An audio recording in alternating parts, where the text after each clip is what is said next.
سابیتە قوربان وەکو ڕەنگی خەنە ناچێتەوە، جژنە سوبحەینێ بە خوێنم دەست و پێڕەنگی نەکەم، گەر سلێمانی ببێتە جەننەت و پڕ بێ لە حور، پەشمەلام هەرمەیلی وەسڵی یارەکەی پێنجێ نەکەم. عەلی کوڕی باپیراغا کوڕی چراغ لە ساڵی 1886 لە سلێمانی لەدایک بووە. باپیری سەرۆکی تیرەی میرئاڵایی یەکێتی عەشیرەتی ئیسماعیل عوزێری بووە. باوکی لە ڕیزی سوپای عوسمانی بەفلەی ئەفسەر خزمەتی کردووە. عەلی باپیراغا نازناوی کەمالی بۆ تۆماری شیعری بەکارهێناوە. لە پاشان لە ناو خەڵکیدا بە عەلی کەمالی باپیرئاغا ناوبانگی دەرکردووە کە باوکی کۆچی دوای کردووە. عەلی هێشتا منداڵ بووە. سەرەتای خوێندنی لە سلێمانی لە حوجرەی مزگەوتی شێخ عەبدوڵڵا مزگەوتی دوو دەرگا بووە. خوێندنی زانستەکانی ئاینی ئیسلام و زمانی عەرەبی تەواو نەکردووە. لە باتیەوەی ببێ بەمەلا بووە بە میرزا، واتە خوێندەوار و ڕۆشنبیر و ئەفەندی ئەو سەردەما. بەڵام بەم جۆرە بۆ کاربەدەستان سکرتێری و بۆ میری موچەخۆری کردووە. لە پێشانە لە سلێمانی دامەزراوە، لە پاشان گوێزراوەتەوە بۆ بەغدا و لەوێ زۆر نەماوەتەوە. لە ماوەی جەنگی یەکەمی جێتیدا لە سلێمانی بووە، بۆ بە سەرباز و لە شار ماوەتەوە و ڕەوانەی هێڵی جەنگ نەکراوە. مام عەلی ئێمە لە ناو خۆمان هەرفیمانە و مام عەلی ئەمانە و کۆنەکانمان زەلامە پیرەکان پیانەوە عەلیەفەنی، عەلیەفەنی مەشهوور بوو لەناویانە. من یەکەم جار کە ناویم بیستووە ساڵی 1952 تەمەنم ڕەنگە دەوری 8 ساڵە بۆ کاتە کە ماڵمە لە چەرمەگا بوو. ئەو کاتە مام عەلی ماڵی لە کەرکووک بوو، بەڕەحمە بێ خاڵە حاجی ئیبراهیمی چەرمەگا خێزانی سێمی کە هێنای کچی ئەو بوو لە کەرکووک. ئەو کاتە باسییان کرد، باوکمان باسییانە کرد، هەتا دایکمە و بە زمانی کوردی ئەم بابەتانەی و میرزا فرە گەورەیە، ئەمانە پیاوە گەورە و میرزای ئەمانە و باوکمی و عەلیەفەنی لە ئێستا ئەرزوحانووسە لە کەرکووک و ئەمانە و شاعیرێکی گەورەیە و ئەم بابەتانە. تەبیعی مام عەلی بڵێن خۆی کە بۆی باس کردوم موالیدی 1987 بوو، 1305 کۆچی 1987 زاینی. ئەیوو کە لەدایک بووم تەمەنم سێمان بووە، منیان باوکم و دایکم منیان بدۆتە خزمە کاکەحمەی شێخ دوعای بەسرا خوێنوم کە تەمەنم درێژە دوعای کاگەحمە خۆی ئەو هینە هەبوو ئەعتیقاد و باوەڕێ هەبوو ئەم بابەتانە. تەبەن ئەیوو کە وەختی کاگەحمە وەفاتی کردووە من تەمەنم 6 مانگ بووە. باوکی مام عەلی و باوکم لە عەسکەریەوە کە ئازا بووە پێگەیووە بۆتە ئەو سای کە من لەدایک بووم چاوەش بووە، چاوەش ینی عەلیفی ئێستا ئەم بابەتانە. بەڵام دوایی ئەیگوت چەند جارێ دەوری بۆ لە گرتنی چەتا و پیا و خراپ و ئەمانە پێگەیوە بۆتە بە ڕەدیفی ینی احتیاط گەشتۆتە پلەی یوزباشی نەقیبی ئێستاکە. ئەیگوت تا ئەو پلەیە ڕۆشتۆ و ئتر لەو پلە عەمری خوای کردووە ئەم بابەتانە. ماوەیەک ماڵیان لە کەرکووک بووە، ماوەیەک بڵین کە لە سلێمانی بوون ماڵیان لە کەرکووک بووە. ئەو کاتەی کە باسی بۆ کردم ڕشانەوەکەی ساڵی 1940 ئەیوو کەرکووکی نەگرتەوە لە سلێمانی ئایگو ڕشانەوەکە زۆر گەورە بوو، نزیکی ڕەنگە 2400 کەسێک گەورە بۆ ڕشانەوەی لە ناوچوو بێ ئەوەی بازەکرد ئەمانە. وسەی بۆ شار بازاری نەگرتبووە، شارە زوری گرتبووە، سلێمانی گرتبووە، بعضی منطقەی هەولێر خانەقی نەمانەی گرتبووە، کەرکووی نەگرتبووە کاتە. کەمالی هەمان سبکی شاعرانی کلاسیکیە، ئەگەرچی لە وشە وێنەدا کەمێک لەوان جیاوازترە، چونکە وشەی سادە وێنەی سادەکانی لە زۆربەی حاڵەکانە جایەکاتوە لە شاعرانی کلاسیکی سێکوچکەی بابان و تەنانەت دوای مەحوی و ئەوانی دوای بڵێن سێکوچکەی بابان. زۆر شاعران لەوانە گۆران حەمدی ناری زۆربیان شاعریان بۆ کەمالی وتووە، زۆربەی شاعرەکانی کەمالیشان لاپەسەند بووە و کەمالی یەکێک بۆ لەوانەی کە هەمیشە خۆی بەراورد بە کەسێکی گەورە کردو، تەنانەت خۆی گەیانێتە ئاسی قائانی شاعری گەوری ئێرانی کە ئەوەندە بە بەرزی سەری خۆی کردو. ئەمە جۆرێک ئەمە پێڵین لە ئەنانیەت یاخود بڵین خودناسی لە ئەدەبە کە ئەمەش بەڕاستی نەرجسیەتە کە ئەم نەرجسیەتە بەڕوونی لە کەمالیا ئەبینی و لە زۆربەی شاعریەکانی ئەبینی لەگەڵ ئەوەشە زۆر کاریگەر بووە بە حەمدی و ناری و مەحوی و شاعیرەکانی ترە و لە شاعرەکانیان نەباسی ئەکات.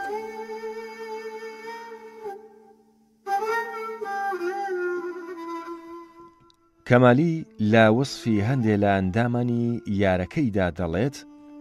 لە دڵمانووکی برژانگی بە وێنەی تیری ڕووهامە لە حەسرەت زولفەکەی ڕۆژم بەڕاستی هەر وەکو شامە نیگار لەیلایە من مەجنون و دەشتی شارە زور ئەمڕۆ دووجەی لە تاری زولفی پرخەمی زنجیری سەودایە خۆشە ئەحواڵیە و مەستەی لە بەزمی بادەنۆشانە نەزانێ لێوی دولبەر کامەیە و مینایی مەی کامە نەوەک لەیلا و مەجنونە نەوەک شیرین و فەرهادە قسەی عەشقی من و تۆ داستانی بێسەرنجامە.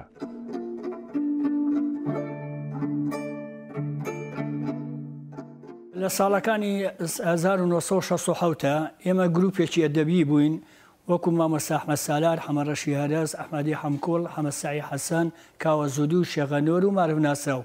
لەو چاخانەی کاکە حەمە لە جادەی مەولەوی دائەنیشتین. دوا بە دوای ئەوە مامەش عەلی کەمال باپیر ئەهاتە ئەوێ کە ها لەگەڵمانە دائەنیشت ئیتر بە قسە خۆشەکانی و بە مناقەشەی شیعری و ئیتر شێغەنۆر شیعری بۆ خوێنەوە من بۆ مەخوێنەوانێ و کاک ئەحمەد سالار ئەو کاتە هەموو لەقەبیشمانە بوو من نازناوەکەم پەژار بوو کاک ئەحمەد سالار بێچارە بوو کاوە زودی بوو شێخەنۆر زەنگی بوو ئەم کۆمەڵە ئەدیبە وای لێهات وەکو مامۆستایەکی گەورە و خاوەن ئەزمونێکی گەورە مامۆستا عەلی کەمال باپیر مان سەیر ئەکرد و هەر واش بوو دوا بە دوایەوە لە باخچەی گشتی پێکەوە دائەنیشتین و ناوبەناو شیعری بۆ خوێنینەوە و زۆر جاریش شیعری تەنزئامێزی و جوانپەرستی و ئەمانەی ئەوت و مامۆستا عەلی کەمال باپیر بەڕاستی بە درێژایی تەمەنی کە تەمەنی لە 1976ەوە دەست بێکە بۆ 1974 بەو تەمەنەی کۆمەڵێ ڕەهەندی جوانی ئەدەبی و ڕۆشنبیری و سیاسی و کۆمەڵایەتی و شیعری جەمالیات و شیعری تەنزئامێزی هەیە. بەڕاستی عەلی کەمال باپیر لە هەموو ڕوویەک و سەیری کە یەک کەس نەبووە. لێرەوە ئەبینی ڕۆژنامە نووسێکی بەتوانا بووە، زمانزانێکی لێهاتوو بووە، کۆمەڵێ بەرهەمی گەورە لە فارسیەوە چی ئەمیر ئەرسەلان، چی ڕۆستەم و زۆراب، چی جانی سەعدی و شارەزاییەکی تەواوی لە ئەدەبە هەبوو و شعرەکان و داستانەکانی کردوون بە کوردی و یەکێکی شەلەوانی لە سیەکانی سەدەی ڕابردووە توانیوەتی دیوانی مەحوی و سالم بنووسێتەوە. ساڵی 1968 بوو لە خانەی مامۆستایان بووم ناوبانجی مامۆستا عەلی کەمال باپیراغان بیست بوو ئەو ناو بەناو ئەچووە باخی گشتی لەگەڵ گەنجاندا بە زمانی ئەوان ئەدوایان پیاەک و بە زمانی لە ناو پیرە بە زمانی پیر و لە ناو گەنجە بە زمانی گەنج و ئەمانە ئەدوا بۆیە بوو بۆ خۆشەویستی هەمومان و کاتێک کە پێگەشتم خۆم پێ ناسان ئەنجایتر بووینە هاوڕێ کە بووینە هاوڕێ بەردەوام ئەمبینی و لەم لاولۆلا هەواڵیشی ئەپرسیم. ساڵی 1969 دیوانی بابەتاری هەمەدانیم پێبوو ڕوباعەتی بابەتاری عوریان من هەر بۆ جوانی کڕیومکەوە تێکەڵاوە لە لۆڕی و فارسی وتم مامە کەس بە تەواوەتی ئەم دیوانی نەکردووە بە کوردی بوو ئەم چوارینانە تۆ بۆچی هین ناکەوتی دەڕۆڵە بێنە وتم ئەخ من نازانم باش بخوێنمەوە وتی حەزەکەم بێنی چارەسەرێکی ئەەکەین. ئیتر پاژنێوەڕوان بوو پاژنێوەڕوان ئەچوون بۆ لای لە ماڵی خۆیان لە ئەقاری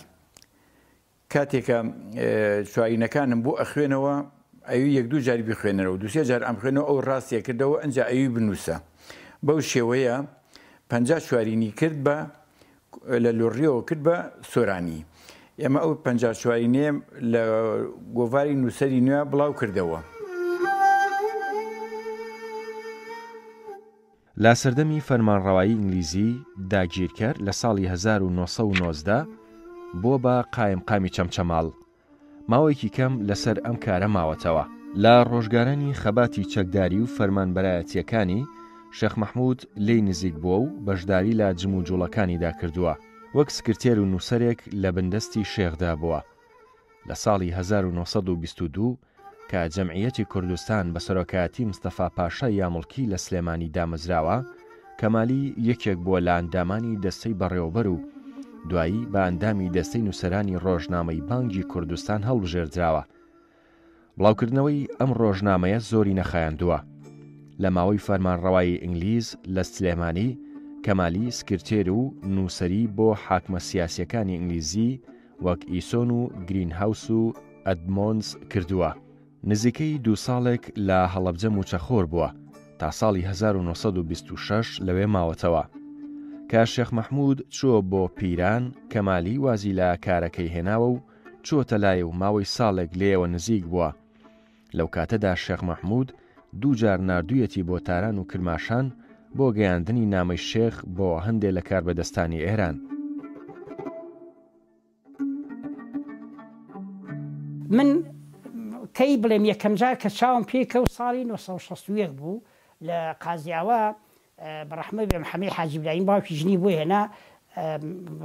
شایان بۆ کرد. ئەو دەوڵ زڕاوش دەهاتوون بابەتانە کە شایان بۆ کرد. لەو شایە مام عەلی چاوی ما بۆ کاتە ئەز دەکەم لە هینەکە لە هەڵپەتی ڕەشبەڵک بوو ئەمانە ئافرەتێکی لێ بوو مێردەکەی ناسیاو بوو بڵێن دۆز بوو ئەمانە ئەوان داوەت کرابوون. وەختی خۆی لە هین بوو لە بەغا وازانم لە 1-2 ساڵێک لە مەتبعی سڵاحەدین بوو، چاپخانەی سڵاحەدین کە جەریدەی خەباتی چاپ بکرا. لەو گەڕەکە جا ئەوسا جوولەکە لە بەغا مابوون، ئەو ئافرەتە جوولەکە بوو، حەزان لێ کردبوو، وتر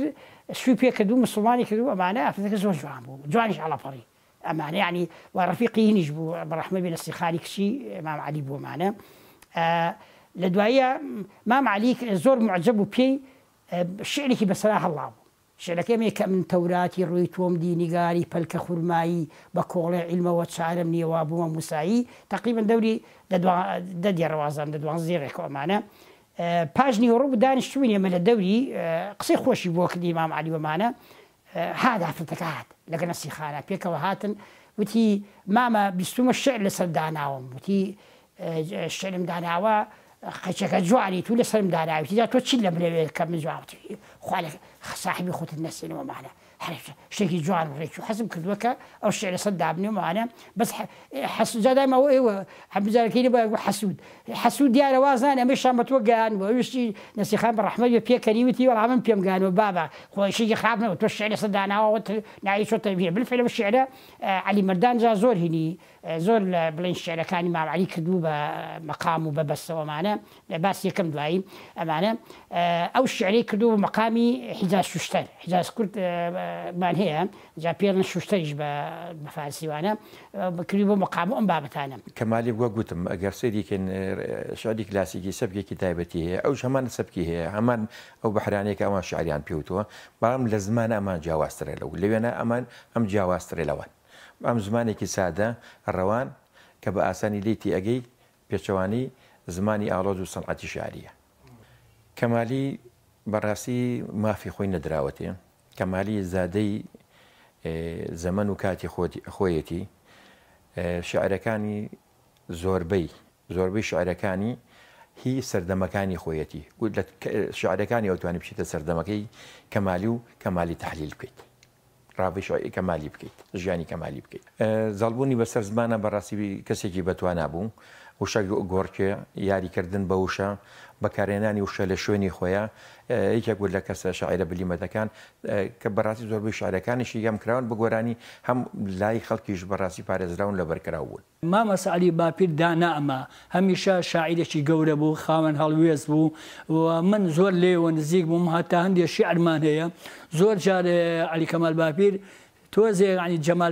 جەمال پەرست بۆ خەڵک هەندێک هینی بۆ کاوانە بە خەڵکی جوانی خۆش ویستووە. جارێک چوون بۆ لای کوڕێکی لەلا بوو ناوی شەماڵ بوو، ئەم کا عومەری خۆشەویست عومەر وەفا کاتێکم زانی بە منی وتی پەژار سال نەوەک وتم نازناوەکەمە وتی ئەمە جوانە، وتم بەڵای مام زۆر جوانە، وتی ئیتر شیعر بۆ وەفا ناڵێم من شیعر بۆ ئەمەڵێم وتم باشە ئێمە شەوان من و ئەحمەد سالار و ئەحیام کوڵ و عەلی زۆراب و ئەمانە لە خەستەخانەکەی عەبدوڵاتفی دانیشتین ئەو کاتە تەواو نەکرابوو بوتم بۆ فافریای خۆ بکە لەمەوە دو هیچی مامە ناخۆی ئەم شیعرم بۆ داناوی بۆی بەرە بابزانی بەشکم مافر نەفەوتیە بۆ سبەینە چووم سێرەکەم عەلی کەمال باپیر زۆر بێتاقەتە منیش چووم بەلایوتی مامەجانەوە چییە وتی پەژارجان بەیەک چووە بەیەک وەفای تێگەیانەوە شەماڵەکەش دیار نییە شعرێکیشی بۆ نادوم منی شعرەکە ئەمەیە بیستمە ئەڵێن گۆڕاوی جوانی شەماڵە کەوالەی داوی مامە من وەفام بڕوان پێ بکەیە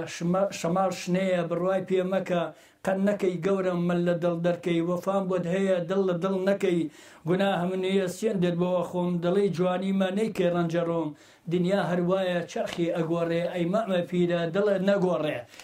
وتی وەڵڵی ئەو شعرەی بۆ نادوم منیش مەجبورم شعرێکی بۆ بڵێم بەشکم ئاشتی کەمەوە ئەوە بوو شعری نیگارایی بۆ وت بەڕاستی و عمقێکی خۆشەویستی و وەفا و دڵسۆزی تایە تێگەی ئیتر وەفا مامەمان ئاش کردەوانەیە کەمالی دەکرێت بخرێتە خانەی شیعری ئاینی شەوە لێرە داوە ڕوون و ئاشکرایە کە شیعری دەروێشیزمی تێکەڵ بە شیعریەت کردووە نەک تەنیا تێکەڵکردن بەڵکو تەریقەتی لە ناو شەریعەت تواندۆتەوە شێخ عەبدولقادری گەیلانی وەکو دەروێشێک گەیاندۆتە پلەی پێغەمبەری و لەگەڵ عیسای مەسیح بەراوردی کردووە لەوەش دڵنیایە کە خودا ئەو بەهرە و توانە میتافیزیکیەی داویەتیە پێغەمبەران بەشی شێخ عەبدولقادریشی تێدا بووە گومان لەوەش دانیە ڕێزگرتنی شێخ عەبدولقادر هەندێکی لەبەر ئەوەیە کە بنەماڵی شێخ مەحموود لەسەر تەریقەتی قادری شێخ گەیلانین لە شێعرێکیدا کەمالی ستایشی بێخودی کردووە تێیدا دەڵێت بە دوورم تێمەگە قەلبەن مقیمی خاکی دەرگاتم بە وێنەی قۆچی قوربانی بەڵاگەردانی باڵاتم بەیادی تاقی ئەبرۆی تۆیە گەروا ڕوو لە میحرابم لە شەوقی چاوی مەستی تۆیە دەربانی خەراباتم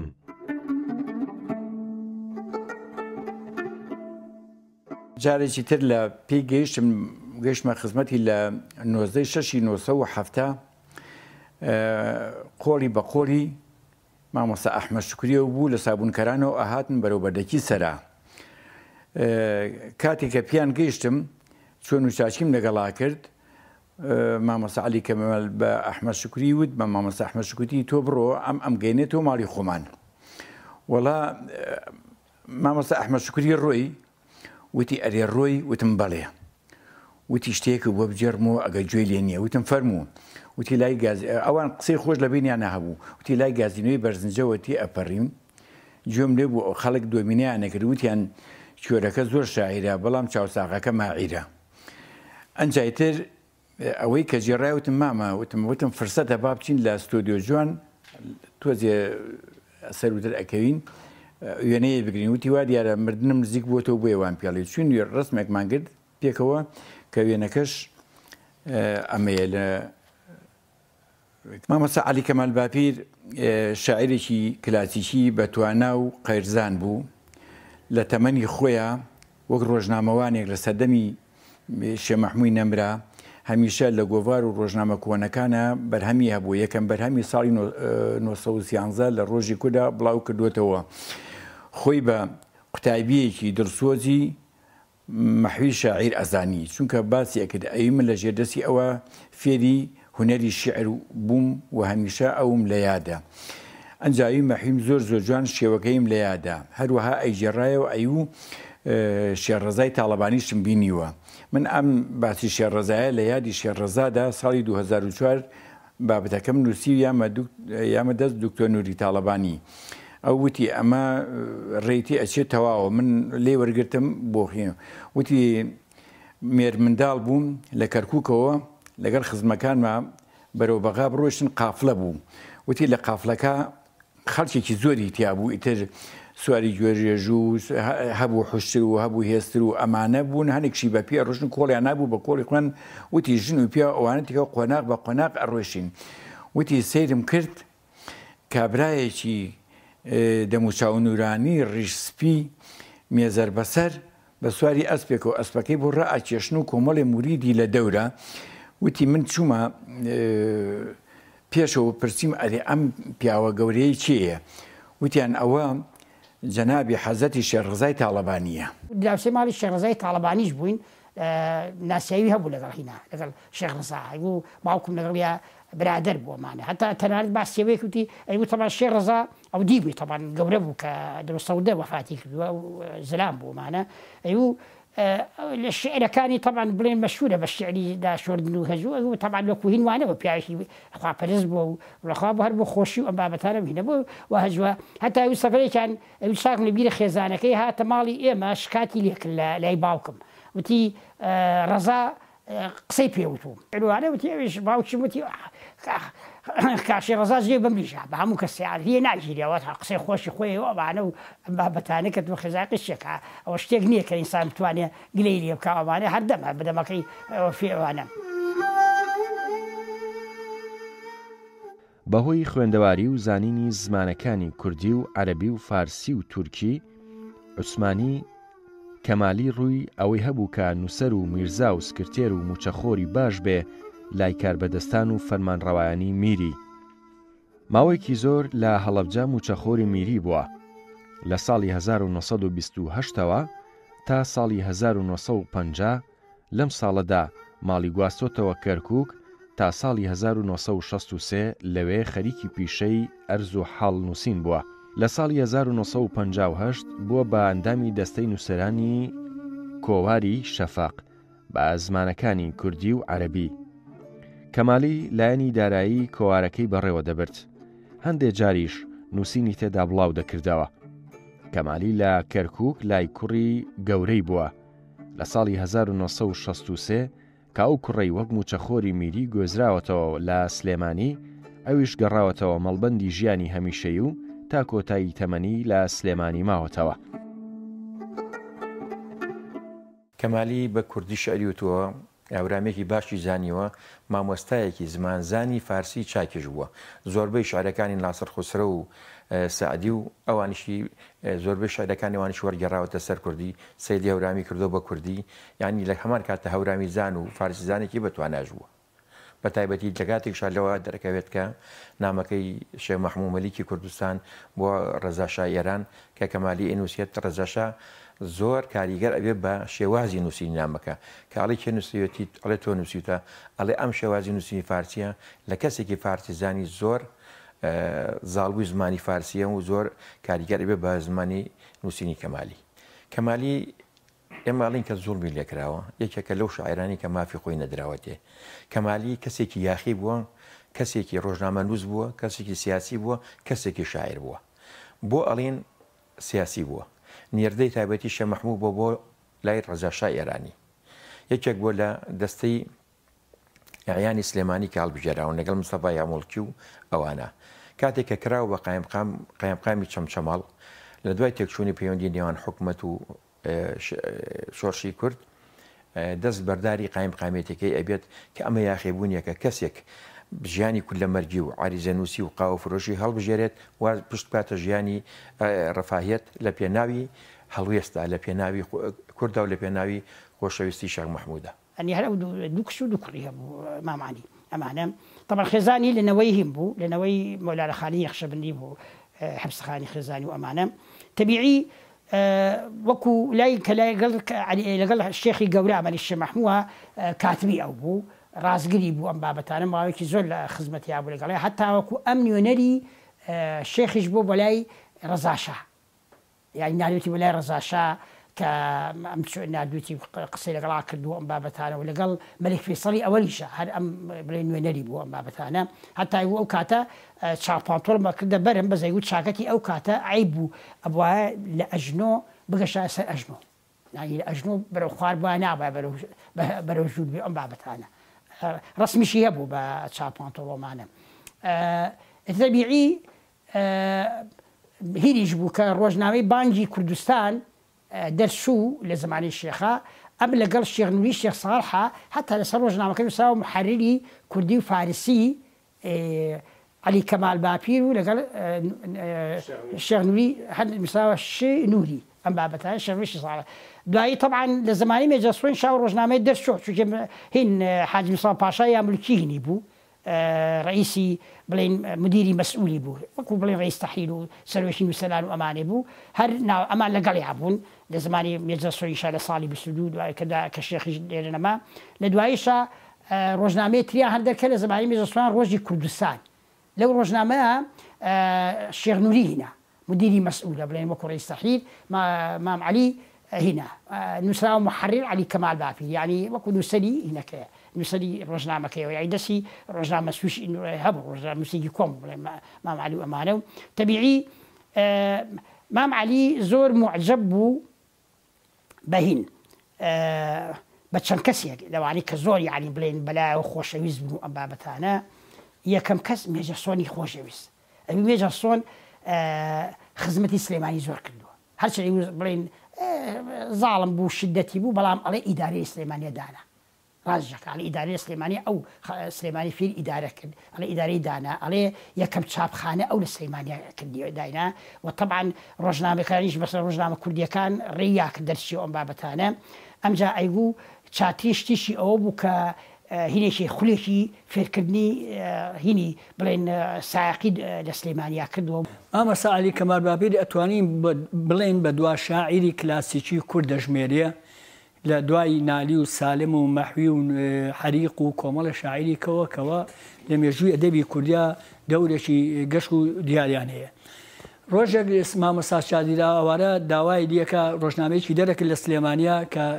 شعرێکی بۆ بنێرێ و بڵاوی کاتەوە ئەویش کە بینیەتی لەو ڕۆژنامەیە کۆمەڵی شعرۆکە بڵاو بۆتەوە ئەم شعرێ بۆ نێرێ ئەڵێ خەفەت ناخۆم کە بینێکە لە من تۆراوە ئەو یارە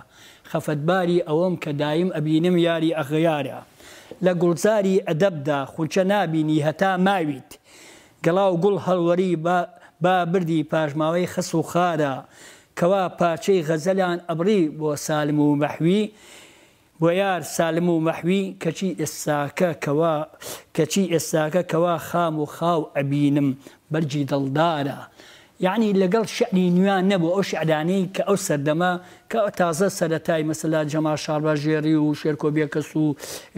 عوسمان حوزێری و عوسمان شارباژێر و ئەمانە بوون بەڵام ئەو شعرانەی لێوا بڵاوەکرانەوە ئەو تام و چێژیان تیان نەبووە بۆیە بەم شعرە وەڵام ئەیاتەوانێ لەبەر ئەوە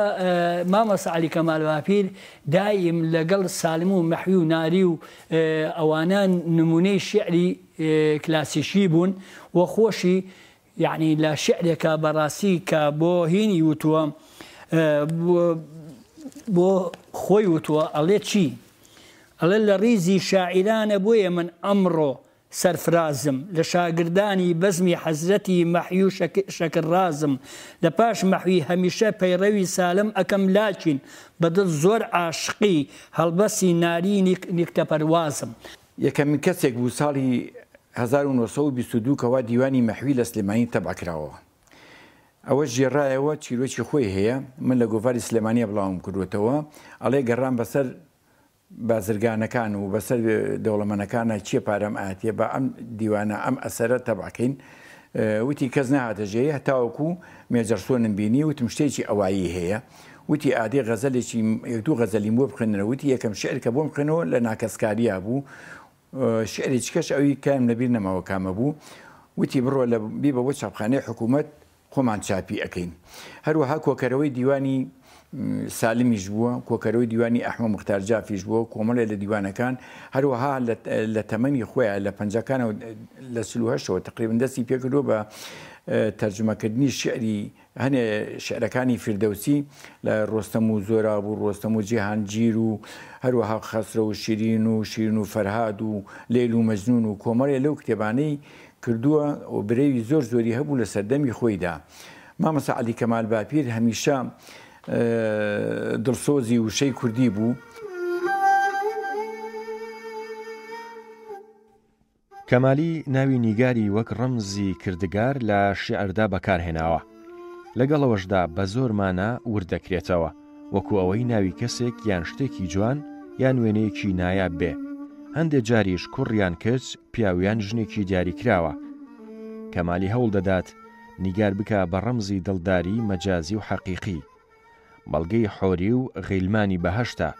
هەروەها بووکی شیعری کەمالیە کە لە ژیانیدا بوو لی بیستراوە و لە سەردەمی لایەتیشدا کچێکی خۆشویستووە ناوی نیگار بووە. لەگەڵ ئەوەشدا وێنەی شیعری وای هەیە کە بە زۆر نیگار دەکا بە ڕەمزی دڵداری حەقیقی. نمونەی شیعری کەمالی بەرهەمی لە بابەتی دڵداری وەسف زۆرە، بە شێوەیەکی فراوان لە شیعرە عەروزیەکانیدا ڕەنجانداوەتەوە. لە لیرێکێکیدا کەمالی دەڵێت: وەک نیگاهت کرد و نرخی بادەی سەحبات شکاند، ڕوود کە دەرخست گیانە بازاڕی گوڵی حەمرات شکاند، زولفەکانت شانە کرد نرخی شکا میسکی خەتا، پێکەنیت بازاڕی شەکری میسر و بەلجیکات شکاند، کەعبە کە چ نابێ عەزیزم بۆچ لە لای زومرەی ڕەقیب، تۆ لەسەر ماچێ بەجارێ عاشقی شەیدا شکاند، محتەسیب ناترسێ بشکێ شوشەی ناموسەکەت، هەروەکو شوشەی شەراب و گەردنی مینات شکاند، ئەی فەلەک یا ڕەبی بشکێ دەستی چەرخی کەچڕەوت، بێسەبەب بۆچی هەزار و شوشەی دڵی دانات شکاند، خاکی دەرگاکەت چی ئیسرێکە سەرسامم کە بە و واکە قەدری تەختی شاهی خوسرە و دارات شکاند، سحر ئەشعاری بەلیغت ئەی کەمالی ئافەرین، قیمەتی شیعری هەزاران شاعری غەڕات شکاند.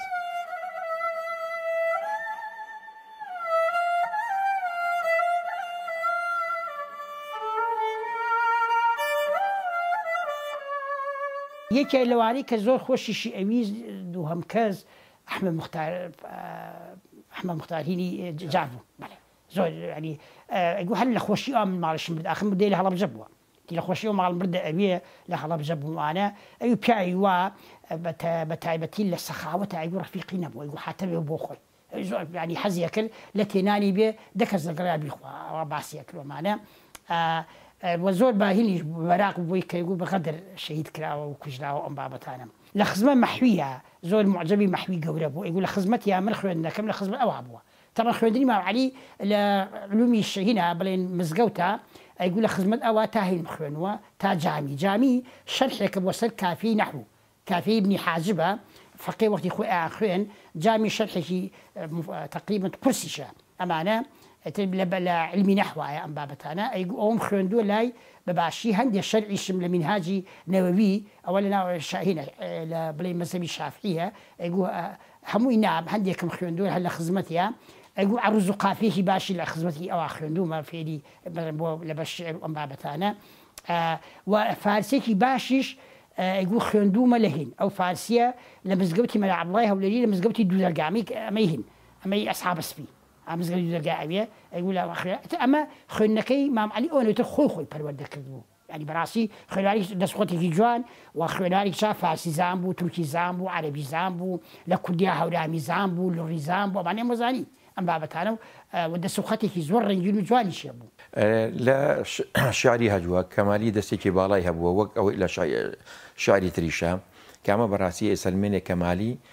شاعرێکی زمان پارە و شارەزا لە هەموو تەرزە شاعریەکانە بووە. ئەگەر سەری ئەو شارە شعری بکەین کە لەگەڵ حلمیە هەیەتی بەڕاستی سەلمێنەری ئەوەیە کە کەمالی لە هەجووشە دەستێکی باڵای هەیە. ئەم کاردێکردن بۆ کەمالی پێم وابێ ڕاز نییە، کاتێک ئەگەر سەری چۆنێتی ژنهێنانەکەی بکەین ئەو ڕاستیمان بۆ دەرەکەوێت کە کەمالی لەژێر کاریگەری هیچ فکرێکان نەبووە بە تایبەت جگە لە بیری کوردایەتی نەبێت. کاتێکیش کە داوای ژن ئەکات ژنی نادەنێ لەبەر ئەوەی کە کەسێکی ڕوو لەخوانیە کەسێکە نوێژ ناکات ئەم فتری ساڵێک ئەچێتە مزگەوت ئەو مزگەوتی کە خەزوری لێ نوێژ ئەکات بەخوا ناسی و خۆی خەریک ئەکات خۆی ئەیسلمێنێ بوو ئەو کە کەسێکی خواپەرستە و لەم ڕێوە ژنەکەی ئەدەنێ، بەڵام لەژێر جگە لە ژێر کاریگەری بیری کوردایەتە لە ژێر کاریگەری بیری مارکسیانە بووە. ئەو شیعرانەی کە جەمالیەت و لە جوانیا وتوێتی هیچ جۆرە نەنگێکی تیانە چکە لە ئەدەبی عالەمیش و ئەدەبی عربیش و ئەدەبی کوردیشە چ لای شێخ ڕەزا چ لای شێخەنۆر چ لای قاربرسی چ لای کۆمەڵە شاعری کەمان ئەو بابەتە هەبووە تا کەوا کوردی بەسەر قافڵەی چی ئەو بابەتە ئەژمێریە ئەمە هیچ نەنگێکی تیان نییە. ئەنجا مامە خاوەن هەڵوێست بووە مەسەلا لە ساڵی سیا کە 6 ئەیلولی ساڵی 1930 لە سلێمانی شەڕی بەدەنجی سەرای پێڵێن کە عولەسی سوانەی تیا شەهید بووە و بۆ شێ مەحمووشی وتووە کە ئەڵێ ئەو شیعرەیە کە ئەڵێ جەژنی کەسێ مبارەکە سەربەست و حوڕ بژی پابەندی دەستی غەیرە نەبێت چەشنی کوڕ بژی کوردی هەژار ئەسیری دەستی غەیرەی جەژنی چی کەی جەژنی تۆیە بگری و سەر بە قوڕ بژی. ئەمە هەڵوێستێکی نەتەوەیی جوانە. مامۆستا عەلی کەمال باپیر شاعیرێکی بیرقوڵ و فکر جوان بوو لە شعری کلاسیکیە ئەبۆ شێوەیە ڕاهات بوو شعری زۆر زۆر جوانیەی کلاسیکی زۆر کاریگەری شعری فارسی بەسەرەوە بووە. تەنانەت دکتۆر محەممەد نووری نامیلکەیەکی دەرکردووە لە 150 شعرەکانی ئەڵێ ئەمە لە فارسیەوە کاریگەری شعری شاعرانی فارسی لەگەڵ خۆشی زۆر شاعیرێکی چاک بوو وەروها لەگەڵ شێوازی نوێدا نەبوو حەزی لە شعری بڵین سربەست و ئازاد و ئەمانە نەبوو بەڵام ئەو زیاتر حەزی بە شعری نەبوو. لەو شاعرە هەمیشە باسی مەحوی ئەکرد باسی کاکە حەمەی ناری ئەکرد باسی شێخ سەلامی ئەکرد باسی بڵین ڕەمزی مەلامارتیە کرد. کەمالی لە ناو دەردی دووریدا دەتلێتەوە و دەڵێت شەوی دووریت ئەوەندە گریە و هاوار و شینم کرد بە خوێنی ئاڵی چاوم ڕەنگی سەفحەی سەرزەمینم کرد کە دیم ئادەمنەوەی وەک تۆ لە پشتی دێتە دنیاوە سوجدەی ئادەمم برد ڕەجمی شەیتانی لەعینم کرد مرادم مەدحی زولف و ڕووی نیگاری شۆخەکەی خۆمە کە هاتم وەسفی ماچین و نیگارستانی چینم کرد ژیانی تازەیی بەخشی بە من یارم کە ڕێگەیدا شەوی وەسلی تەوافی لێوی موعجز ئافرینم کرد کە دیم زولناری زولف و پەرچەمی وەک شێخەکەی سەنعان قبوڵی مەزهەبی تەرچا و تەرکی عەقڵ و دینم کرد لەناو باغا چنار و سەر و عەرعەر شەرمەزار مابوون کەمالی من کە مەدحی بەژنی یاری مەهجەبینم کرد. کەمالی بەشداری لە ڕۆژنامەگەری کوردیدا کردووە لە ڕۆژنامە و کۆوارەکانی بانگی کوردستان و ڕۆژی نوێ و شەفەق و هیدیکەشدا بەشداری کردووە و کاری کردووە. لە ساڵی 1922 دیوانی مەحوی بە سەرپەرشتی کەمالی لە سلێمانی چاپی یەکەمی بڵاوکراوەتەوە. هەندێ وردەکتێبی لە بابەت ئەدەبی کوردیەوە داناوە وەکو گوڵدەستەی شوعارای هاوعەسرم ساڵی 1939 شاعیرە ناوونبووەکان ساڵی 1973. کەمالی لە ڕۆژی 29 تشرینی دووەمی ساڵی 1974 لە سلێمانی کۆچی دوایی کردووە و لە گۆڕستانی گردی شێخ محەدین نێژراوە.